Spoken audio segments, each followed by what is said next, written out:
প্রশ্ন। আসসালামু আলাইকুম। ওয়ালাইকুম আসসালাম। আমি মালয়েশিয়ায় থাকি। আমাদের কোম্পানিতে বসেরা নামাজের ইমামতি করে। কোম্পানির একটা ব্যাজ কার্ড আছে যাতে নিজের ছবি আছে, তা নিয়ে ইমামতি করে এবং টাকনোর নিচে কাপড় থাকে। বস মানুষ হিসাবে কিছু বলতে পারি না। এখন ওনার পিছনে নামাজ হবে কিনা আর ওনার পিছনে নামাজ পড়ব কিনা?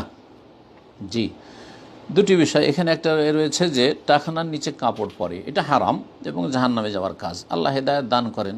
অধিকাংশ মুসলিমরা আজকাল যারা নামাজও পড়ে তারাও টাকনার নিচে কাপড় পরে। আল্লাহ সকলকে বোঝার তৌফিক দান করেন। শয়তান সুযোগ নিচ্ছে যে তুই নামাজ পড়ে জান্নাতে যাবি, তোকে জান্নাতে যেতে দেব না, কিছুদিন তোকে জাহান্নামে রাখবো, আমার সাথে কিছুদিন তোকে রাখবো। সেই জন্যই টাকনার নিচে কাপড় রাখে আর 5 ওয়াক্ত নামাজও পড়ে। অনেক মুসল্লি এরকম আছে, শয়তানকে সুযোগ দিচ্ছে।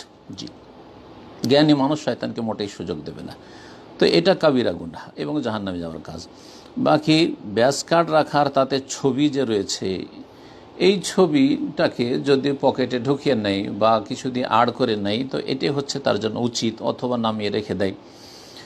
আর যদি সেটা প্রকাশ থাকে তাতে সালাত হবে না, এর কোনো দলিল নেই। ছবি যদি শরীরে থাকে ঝুলানো, তাতে সালাত হবে না, এর কোনো দলিল নেই। ছবি যেখানে থাকে সেখানে রহমতের ফেরেশতা আসে না, কিন্তু তার মানে কি সালাত কবুল হয় না? না, মোটেই না। সুতরাং আমাদের দেশে একটা বাড়াবাড়ি কথা আছে যে যেই রুমে ছবি থাকে সেই রুমে সালাত হয় না, বা যদি কোনো কাপড়ে প্রাণীর ছবি থাকে কোনো জামাতে, আর সেই জামা পরে যদি কেউ যদি সালাত পড়ে তো সালাত হয় না। এগুলো বাড়াবাড়ি ফতোয়া, এইসব ফতোয়ার কোনো ভিত্তি নেই।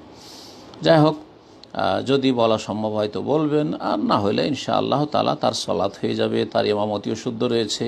সুতরাং ইমামতি যখন তার শুদ্ধ, তার সালাত শুদ্ধ, তখন তার ইক্তেদাও শুদ্ধ। সুতরাং তার পিছনে আপনি সালাত পড়তে